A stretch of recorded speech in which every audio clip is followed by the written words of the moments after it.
Jordan. Jordan holds great significance due to its connection with prophets and important events mentioned in the Quran.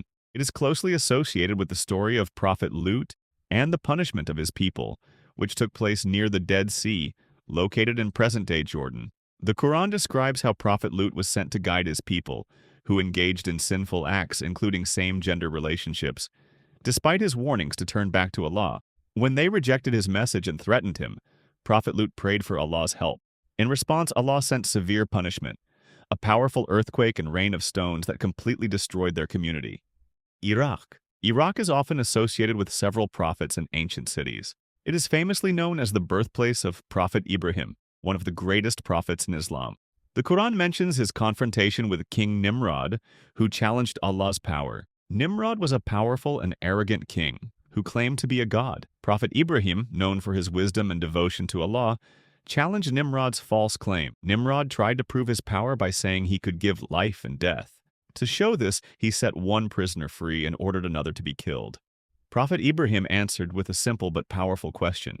He said that Allah makes the sun rise from the east and asked Nimrod to make it rise from the west if he was truly a god. Nimrod had no answer and was left silent. Iraq is also home to the ancient city of Babylon, a place rich in history and mentioned in the Quran in Surah Al-Baqarah.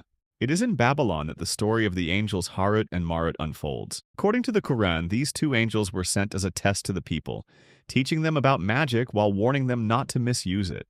Turkey. Turkey's lands are tied to significant Islamic and prophetic events, especially the story of Prophet Nuh and the Ark, which is detailed in the Quran in Surah Hud and other chapters. Prophet Nuh was sent by Allah to guide his people, who had turned away from worshipping Allah and instead worshipped idols. For years, Nuh called them to leave their sinful ways and submit to Allah, but only a few believed in him.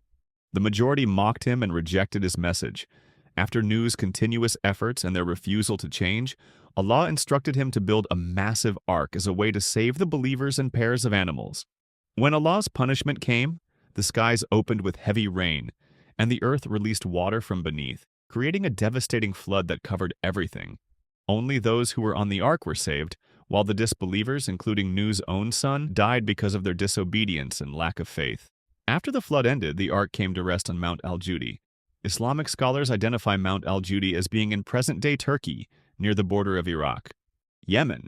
Yemen is mentioned in the Quran through stories like the story of the people of Saba, referenced in Surah Saba. The people of Saba lived in a land blessed with fertile gardens, plenty of resources, and great wealth. They were known for their advanced engineering, especially the Marib Dam, which provided water for their farms and made their land flourish. Despite all these blessings, they became ungrateful to Allah.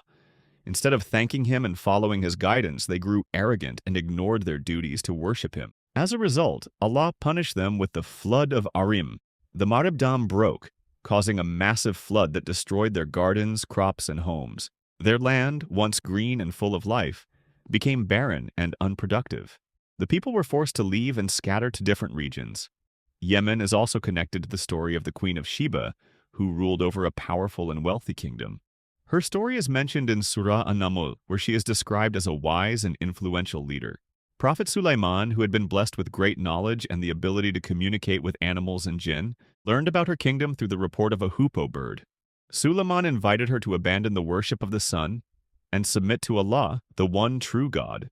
After receiving his message, Bilqis visited Suleiman's court, where she witnessed his wisdom, power, and faith in Allah. This experience led her to accept Islam and worship Allah alone. Furthermore, Yemen's people are praised in Islamic traditions for their strong faith. The Prophet Muhammad, peace be upon him, said, "Faith is Yemeni and wisdom is Yemeni."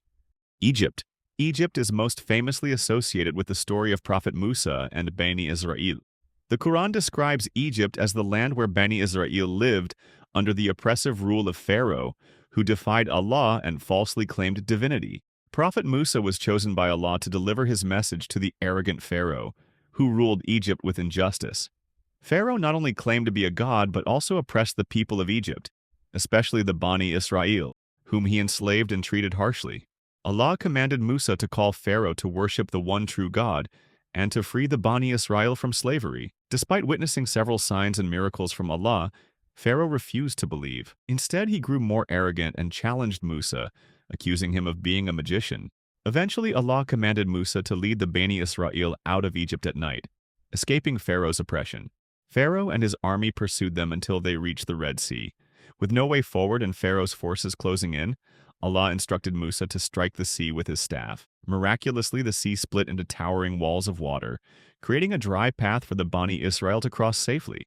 Once Musa and his people had crossed, Pharaoh and his army entered the sea with the intent of capturing them. At that moment, Allah caused the sea to return to its natural state, drowning Pharaoh and his forces. Interestingly, Egypt is the only country explicitly mentioned by name in the Quran, referred to as Misr in Arabic. Palestine is home to Jerusalem, where Al-Aqsa Mosque is located, the destination of the Prophet Muhammad's miraculous night journey. This incredible journey began in Makkah, where the Prophet was carried by the Buraq to Al-Aqsa Mosque in Palestine. From there, he ascended to the heavens where he met several prophets, including Prophet Ibrahim, Musa, and Isa. Al-Aqsa is also the third holiest site in Islam and served as the first Qibla, the direction Muslims originally faced during prayer. Palestine is also a land deeply connected to many prophets. Prophet Musa was commanded by Allah to lead Bani Israel to the Blessed Land, often understood as Palestine. Prophets Dawood and Sulaiman, peace be upon them, established their rule there, and Prophet Jesus, peace be upon him, performed many of his miracles in this sacred land. Saudi Arabia being the birthplace of Prophet Muhammad, peace be upon him, and home to two of Islam's holiest cities, Makkah and Medina. Makkah is the location of the Kaaba, the direction Muslims face during prayer. Medina is where the Prophet established the first Muslim community and houses Masjid an-Nabawi, where the Prophet is buried. The Quran mentions these cities in several verses. Surah Al-Balad talks about Makkah as a holy city, showing its importance in the Prophet's life and its special place in Islam. Saudi Arabia is also where millions of Muslims go every year for Hajj and Umrah. Persia, known today as modern-day Iran, is mentioned in the Quran in connection with the historical conflict between the Romans and the Persian Empire. This event is referenced in Surah Ar-Rum, where the Quran predicts that the Romans, who had suffered a major defeat, would later achieve victory over the Persians. At the time, the Persian Empire, ruled by the Sassanid dynasty, had conquered much of the Byzantine territory, including Jerusalem. This defeat left the Romans weak and seemingly unable to recover, making the prophecy appear unlikely to many. However, the Quran foretold that within a few years the Romans would regain their strength and defeat the Persians. True to this prophecy, Emperor Heraclius of the Byzantine Empire launched a bold military campaign against the Persians. In 627 CE, the Byzantines achieved a decisive victory at the Battle of Nineveh, reclaiming much of their lost territory and restoring their power. This remarkable turnaround fulfilled the Quran's prophecy and amazed both believers and non-believers at the time. Persia also played a key role in early Islamic history.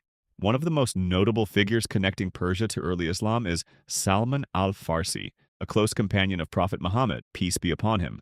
Salman was born into a Zoroastrian family in Persia, but embarked on a lifelong spiritual journey in search of truth.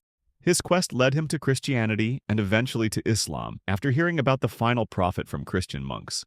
During the Battle of the Trench, Salman suggested digging a trench around Medina as a defensive strategy against the Quraysh army. This idea worked really well in protecting the city from invasion. The prophet valued Salman's wisdom so much that he declared, "Salman is one of us, the people of the house."